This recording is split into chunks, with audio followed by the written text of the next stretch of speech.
Investments in securities market are subject to market risk. Read all the related documents carefully before investing. दोस्तों, मुहूर्त trading के time पे बाजार में gap up opening देखने मिला, बट उस ओपनिंग को बाजार ने सस्टेन नहीं कर पाया एंड बाजार में वापस से फॉल देखने मिला। बट नेवरदलेस मुहूर्त ट्रेडिंग पॉजिटिव पे रही है, जो कि एक इंडिकेट्स करती है कि बाजार में एक पॉजिटिव बायस था।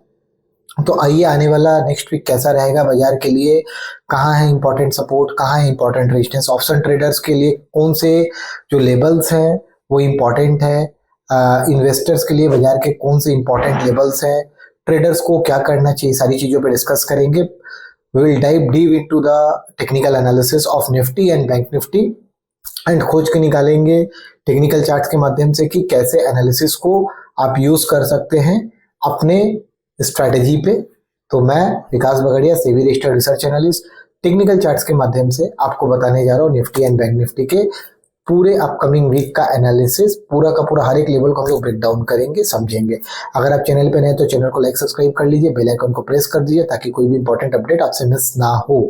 आइए टेक्निकल चार्ट्स पे समझते हैं।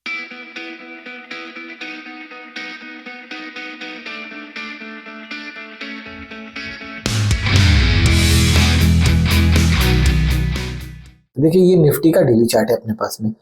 एमएससीडी ओवरसोल्ड है, सॉरी आरएसआई ओवरसोल्ड है, एमएससीडी भी नीचे से घूम रहा है, तो कि इंडिकेट कर रहा है कि बाजार में कहीं ना कहीं शिफ्ट इन मोमेंटम हो सकता है। इंपॉर्टेंट सपोर्ट क्लस्टर्स को मार्क करें तो ये एक बाजार के लिए डबल बॉटम के फॉर्मेशंस के कगार पे है, बट ये जो जोन है बाजार को थोड़ा सा ट्रबल दे रहा है। ये जोन पिछले बार भी यहाँ से ब्रेकआउट कुछ कंसोलिडेट करने के बाद उठा था और इस बार भी ये यहीं पे कंसोलिडेट कर रहा है, राइट। और एक प्राइस एक्शंस के रेजिस्टेंस को अगर मैं ड्रॉ करने की कोशिश करूं तो आने वाले दिनों में कहीं हम लोग यहाँ पे भी टकरा सकते हैं 24,830 पे, ठीक है।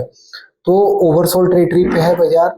अब अगर मैं कोई ट्रेंड लाइन, मेरे को कोई ट्रेंड लाइन का सपोर्ट लगता है तो वो भी देख लेते हैं। एक ये जो ट्रेंड लाइन ब्रेकडाउन हुआ था उसके बाद हमें ये बड़ा फॉल देखने मिला था, ठीक है। अब वीकली चार्ट पे अगर हम लोग देखें तो we are nearing to this price action support zone. हम लोग ये प्राइस एक्शन के सपोर्ट जोन जो 24,000 है उसके करीब करीब आ गए। 24,073 का लो कर दिया था निफ्टी ने लास्ट वीक, और ये वीक निफ्टी थोड़ा कंसोलिडेशन के मूड पे लगता हुआ नजर आया है, ठीक है। मंथली चार्ट में we got this very big correction in the month of October, 6% का करेक्शन, जो कि लास्ट अगर देखें तो किसी भी महीने में सबसे बड़ा कैंडल ये है। अब अगर हम लोग वापस डेली चार्ट पे आते हैं तो अब हमारे लिए डेली चार्ट पे देखिए एक सपोर्ट जोन 24,007 के करीब का है। उसको अगर तोड़ता है तो देन ये वाला जो जोन है ये एक्टिव हो जाएगा। 200 दिन मूविंग एवरेज के पास वाला जो जोन है वो एक्टिव हो जाएगा 23,506। तो आने वाले सप्ताह के लिए आपके लिए इंपॉर्टेंट जो सपोर्ट्स होंगे 23,980, 24,000, ठीक है। रेजिस्टेंस 24,500, 24,500 के ऊपर सीधा 24,850 का रेजिस्टेंस जोन हमें देखने मिलेगा, ठीक है। और अगर ये सारे लेवल्स पार कर जाते हैं तो देन 25,286, 25,286 का एक हर्डल निफ्टी में आपको देखने मिल सकता है। ऑप्शन ट्रेडर्स या जो स्विंग ट्रेडर्स हैं उनके लिए ये लेवल्स बहुत वाइटल है, 24,474, 500, क्योंकि इसको जंप करेगा तो आपको 800 तक 200 दिन मूविंग एवरेज तक ये जाता हुआ नजर आएगा। आरएसआई नीचे से ऊपर की तरफ जा रहा है तो ये ध्यान रखेगा कि आरएसआई अगर यहाँ के आरएसआई अगर ऊपर से घूमता है तो थोड़ा वेट करिएगा, एग्रेसिवली लॉन्ग नहीं करेगा, बाजार हो सकता है फिर थोड़ा सा प्रॉफिट बुकिंग देखने मिले, ठीक है। अब इसके बाद बात करेंगे बैंक निफ्टी की। बैंक निफ्टी इस लेवल को बार बार डिफेंड करने की कोशिश कर रहा है एंड यहाँ पे देखिए ये जो जोन है ना बैंक निफ्टी का बहुत इंपॉर्टेंट जोन है 49,834। बाजार अभी तक इस तक पहुंचा नहीं है। बाजार ने यहीं पे, अगर मैं बात करूं, बाजार ने यहीं पे एक छोटा सा बॉटम बनाया है, ट्रिपल बॉटम अगर आप देखोगे, ठीक है। तो ये ट्रिपल बॉटम जब तक अब नहीं टूटता 50,410, 50,400 ये नहीं टूटता तो बाजार यहाँ तक नहीं जाएगा। तो ये जो जोन है 50,400 से 49,800 आने वाले सप्ताह में बैंक निफ्टी में एक इंपॉर्टेंट सपोर्ट के तौर पे उभर सकता है।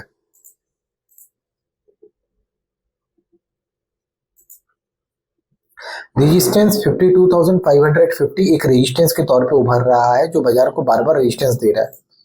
अगर हम लोग एक छोटा सा ट्रेंड लाइन भी ड्रॉ करने की कोशिश करेंगे यहां से लोअर लेवल से, तो कहीं ना कहीं बाजार के लिए ये जो स्पाइक्स को अगर छोड़ दो तो ये ट्रेंड लाइन भी कहीं ना कहीं सपोर्ट दे रहा है। तो जो नट्स से लिए है कि बाजार को कहीं ना कहीं सपोर्ट तो मिल रहा है, तो फिर बाजार को रेजिस्टेंस कहाँ से मिल रही है? तो ये एक रेजिस्टेंस का क्लस्टर बना, तो ये ट्रेंड लाइन 52,070 के ऊपर चले तो 52,500 तक मूव करता हुआ नजर आएगा और उसके ऊपर वापस से 53,400 तक मूव करता हुआ नजर आएगा। अगर हम लोग वीकली चार्ट पे बात करें,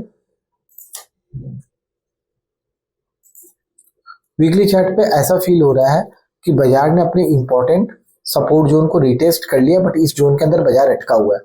बाजार कोई दिशा खोजने की कोशिश कर रहा है, ठीक है। मंथली चार्ट मेरे को थोड़ा सा बैंक निफ्टी में डरा रहा है।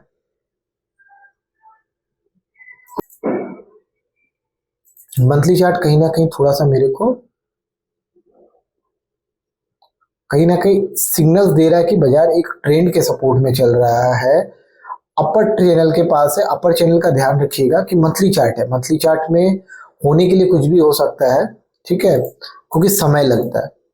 तो अभी क्या है कि टॉप पे, और यहाँ पे टॉप पे जब जब इस तरीके से बनता है ना, ये देखिए ये डिस्ट्रीब्यूशन कैंडल्स देखने को मिल रहे हैं मंथली चार्ट पे। ये पिन बार्स कहीं ना कहीं डिस्ट्रीब्यूशन को इंडिकेट करे, जैसे यहाँ पे एक्यूमुलेशन को इंडिकेशंस था, यहाँ पे डिस्ट्रीब्यूशन का इंडिकेशंस था, ठीक है।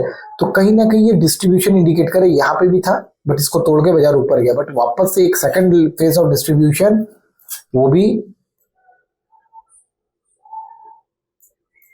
MACD और RSI ओवरबॉट पे 80% के अबव पे अटके पड़े हैं लास्ट साल भर से, ठीक है। अगर कहीं पे भी कोई डाउन टिक आया तो we can have some fearful corrections, ये बात को ध्यान पे रखिएगा, ठीक है। अगर मैं वीकली चार्ट की बात करूं तो वीकली चार्ट पे अभी भी MACD और RSI बियरिश ट्रेंड पे घूम रहे हैं।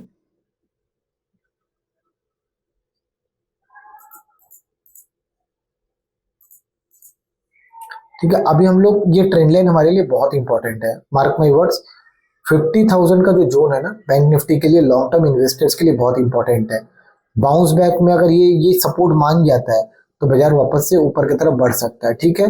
बट मेरे को कहीं ना कहीं लगता है हायर एंड पे बाजार थक रहा है। मंथली चार्ट कहीं ना कहीं बड़े करेक्शंस की तरफ इंडिकेट कर रहा है। तो डेली चार्ट, वीकली चार्ट और मंथली चार्ट को कंबाइंड रखिएगा। एज ए चार्टिस्ट आप लोग ध्यान पे रखिएगा, जब भी कहीं आपको डेली चार्ट और वीकली चार्ट पर ट्रेंड रिवर्सल दिखे तो खुद को लॉन्ग एग्रेसिव से बचा के रखिएगा, क्योंकि बाजार में हो सकता है बड़ा करेक्शन कभी भी आ जाए। और ठीक है, बुल रन है, बड़ा करेक्शन मतलब मैं ये नहीं बोल रहा कि बाजार क्रैश हो जाएगा, बट कहीं ना कहीं 48,000 47,000 तक एक डिप दिखाया जा सकता है बैंक निफ्टी में, क्योंकि मंथली चार्ट थोड़ा सा ओवरबॉट सिनेरियो पे और डिस्ट्रीब्यूशन पे है। क्यों होता है ऐसा? क्योंकि बाजार देखिए एक रनअप तो ले चुका है।